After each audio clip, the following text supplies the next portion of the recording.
আমি এই মুহূর্তে অবস্থান করছি পঞ্চগড় সদর উপজেলার হারিভাষা ইউনিয়নের সীমান্তবর্তী গ্রাম প্রধানপাড়া গ্রামে। আমি অবস্থান করছি ঠিক ভারতীয় শূন্যরেখায়। আপনারা জানেন যে গতকাল ভোর 4টার দিকে এই সীমান্ত দিয়ে ভারতীয় সীমান্তরক্ষী বাহিনী বিএসএফ 10 জন নাগরিককে বাংলাদেশের দিকে ঠেলে দেওয়ার চেষ্টা করে। বিষয়টি বাংলাদেশের বিজিবি এবং স্থানীয় লোকজন বুঝতে পারার পর কিন্তু তাদের সেই পুশিন চেষ্টা কিন্তু বাধাগ্রস্ত করে এবং এরপর থেকে ওই 10 জন সীমান্তের এই শূন্যরেখার খানিকটা ভারতের ভিতরে কিন্তু অবস্থান করছে। আমি যদি জানিয়ে রাখি যে এই 10 জনের মধ্যে 3 জন শিশু সহ 2 জন নারী এবং 5 জন পুরুষ রয়েছেন। তারা কিন্তু গতকাল ভোর থেকেই কিন্তু এই সীমান্তের শূন্যরেখার ভারতীয় অভ্যন্তরণে অবস্থান করছেন। এটা কিন্তু একটা বিস্তীর্ণ ফাঁকা মাঠ বলা চলে। এই মাঠেই কিন্তু গতকাল তারা সারাদিন রোদে পুড়েছেন এবং সন্ধ্যার পর মুষলধারে বৃষ্টি হলে সেই বৃষ্টিতে ভিজেছেন।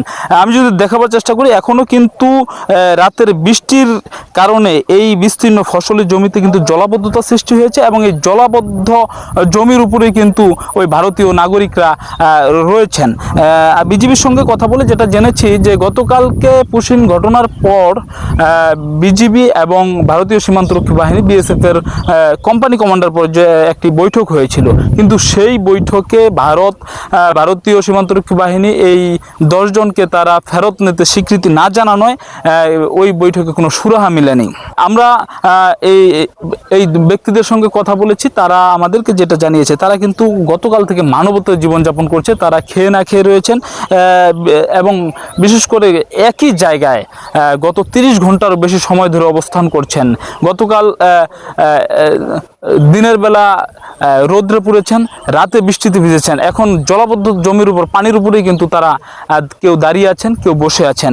সব মিলিয়ে বিশেষ করে শিশুরা কিন্তু একটু স্বাস্থ্য ঝুঁকি সহ নানা সংকটে পড়তে পারেন বলে মনে হচ্ছে। আমরা বিজিবির সঙ্গে কথা বলে যেটা জেনেছি যে গতকালকে এই পুশিন ঘটনার পর থেকেই কিন্তু এই ব্যক্তিদেরকে ঘিরে উভয় পাশের সীমান্তরক্ষী বাহিনীরা অধিক তৎপর হয়েছে এবং গতকাল থেকেই বিজিবি এবং বিএসএফের টহল জোরদার হয়েছে। আরেকটু যদি বলে রাখি যে এই ব্যক্তিদের পাশাপাশি কিন্তু গতকাল থেকে বিজিবি এবং বিএসএফও কিন্তু এই দুর্যোগময় পরিস্থিতির মধ্যে তারা তাদের ডিউটি পালন করছেন। বিজিবি আমাদেরকে আরও যেটা জানিয়েছে যে গত কয়েকদিন থেকেই এই সীমান্ত এলাকায় পুশিন ঠেকানোর জন্য তারা বিভিন্নভাবে টহল এবং তৎপরতা পরিচালনা করছেন। তারা কিন্তু সীমান্ত এলাকাগুলোতে মাইকিং সহ স্থানীয় জনপ্রতিনিধি এবং স্থানীয় লোকজনদেরকে সচেতনতামূলক বিভিন্ন প্রচারণা চালাচ্ছেন।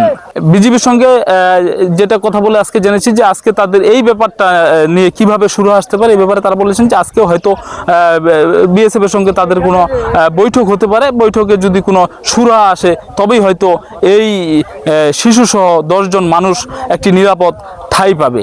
এই ছিল পঞ্চগড় থেকে।